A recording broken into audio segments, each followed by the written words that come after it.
Hello friends. So let's move forward in the journey of reading Ikigai.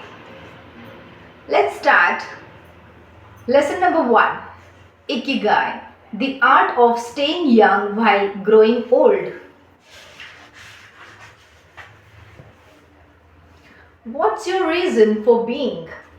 According to the Japanese, everyone has an Ikigai, what a French philosopher might call a raison d'etre. Some people have found their Ikigai while others are still looking, though they carry it within them. Our Ikigai is hidden deep inside each of us, and finding it requires a patient search. According to those born on Okinawa, the island with the most centenarians in the world, our Ikigai is the reason we get up in the morning. See, an image is there given which is an intersection of all four circles which symbolize passion, mission, vocation and profession, and the golden mean of all these is nothing but the Ikigai. And also, what you love, what the world needs, what you can be paid for, what you are good at. All these circles, they also intersect and they come in as the golden mean for Ikigai. Based on a diagram by Mark Wynne. Let's continue. Whatever you do, don't retire. Having a clearly defined Ikigai brings satisfaction, happiness, and meaning to our lives. The purpose of this book is to help you find yours and to share insights from Japanese philosophy on the lasting health of body, mind, and spirit. One surprising thing you notice living in Japan is how active people remain after they retire. In fact, many Japanese people never really retire. They keep doing what they love for as long as their health allows. There is, in fact, no word in Japanese that means retire in the sense of leaving the workforce for good, as in English. According to Dan Buettner, a National Geographic reporter who knows the country well, having a purpose in life is so important in Japanese culture that our idea of retirement simply doesn't exist there. The island of eternal youth.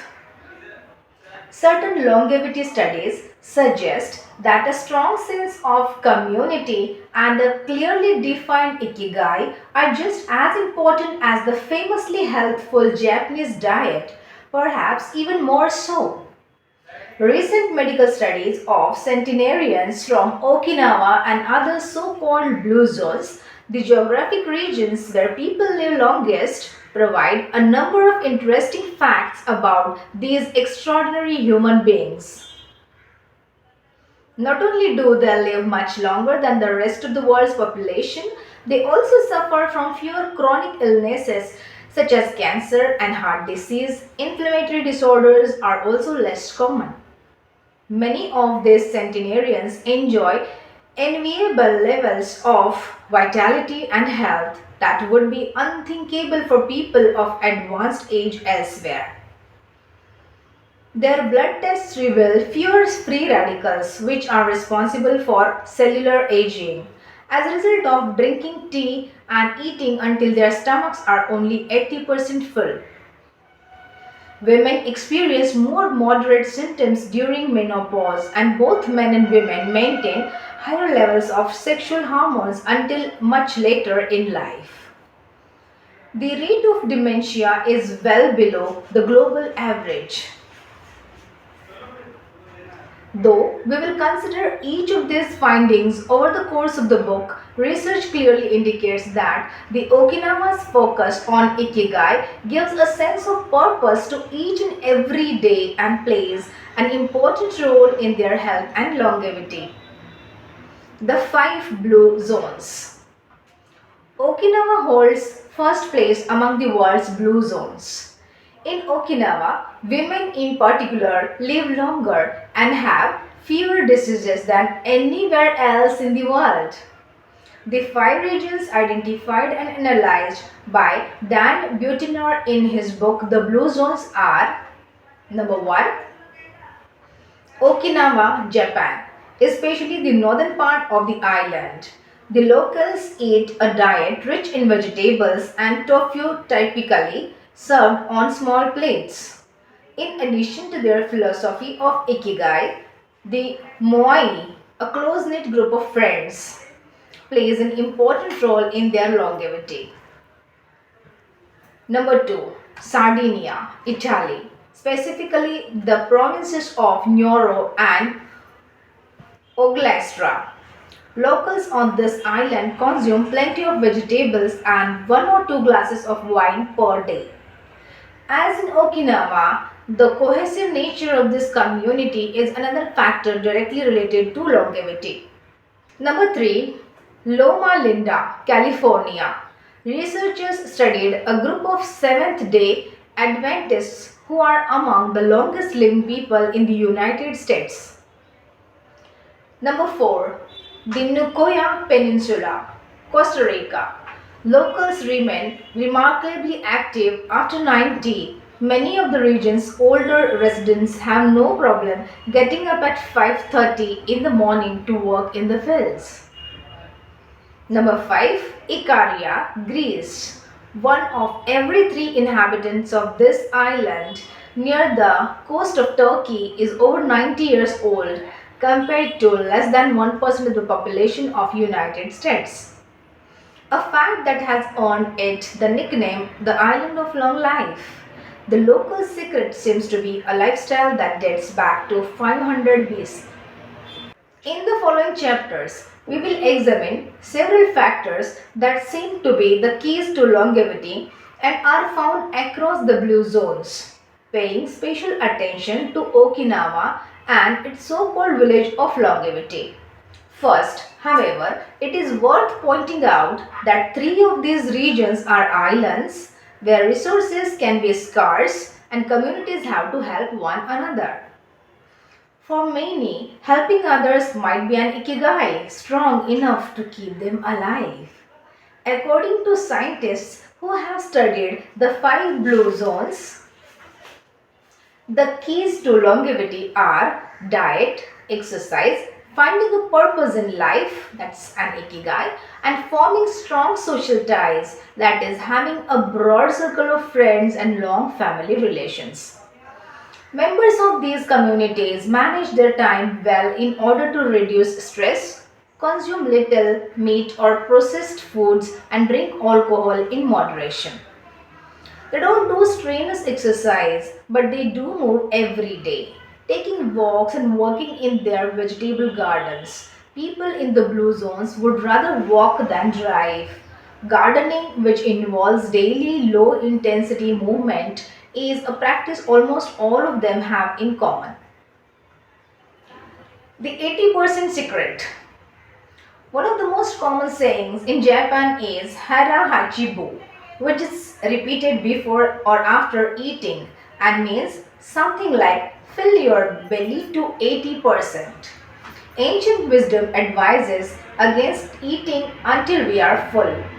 This is why Okinawans stop eating when they feel their stomachs reach 80% of their capacity rather than overeating and wearing down their bodies with long digestive processes that accelerate cellular oxidation. Of course, there is no way to know objectively if your stomach is at 80% capacity. The lesson to learn from this saying is that we should stop eating when we are starting to feel full. The extra side dish, the snack we eat when we know in our hearts we don't really need it. The apple pie after lunch, all these will give us pleasure in the short term, but not having them will make us happier in the long term. The way food is served is also important. By presenting their meals on many small plates, the Japanese tend to eat less. A typical meal in a restaurant in Japan is served in 5 plates on a tray, 4 of them very small and the main dish slightly bigger. Having 5 plates in front of you makes it seem like you are going to eat a lot. But what happens most of the time is that you end up feeling slightly hungry. This is one of the reasons why Westerners in Japan typically lose weight and stay trim. Recent studies by nutritionists reveal that Okinawans consume a daily average of 1800 to 1900 calories compared to 2200 to 3300 in the United States and have a body mass index between 18 and 22 compared to 26 or 27 in the United States. The Okinawan diet is rich in tofu, sweet potatoes, fish 3 times per week, and vegetables roughly 11 ounces per day. In the chapter dedicated to nutrition, we will see which healthy, antioxidant rich foods are included in this 80%. Moai, connected for life. It is customary in Okinawa to form close bonds within local communities. A Moai is an informal group of people with common interests who look out for one another. For many, serving the community becomes part of their Ikigai. The Moai has its origin in hard times, when farmers would get together to share best practices and help one another cope with meager harvests. Members of a Moai make a set monthly contribution to the group. This payment allows them to participate in meetings, dinners, games of Go and Shogi, Japanese chess, or whatever hobby they have in common. The funds collected by the group are used for activities, but if there is money left over, one member decided on a rotating basis receives a set amount from the surplus. In this way, being part of a Moai helps maintain emotional and financial stability. If a member of a Moai is in financial trouble, he or she can get an advance from the group's savings. While the details of each Moai's accounting practices vary according to the group and its economic means, the feeling of belonging and support gives the individual a sense of security and helps increase life expectancy. Following this brief introduction to the topics covered in this book, we'll look at a few causes of premature aging in modern life and then explore different factors related to Ikigai. So, here ends our chapter number 1. See you.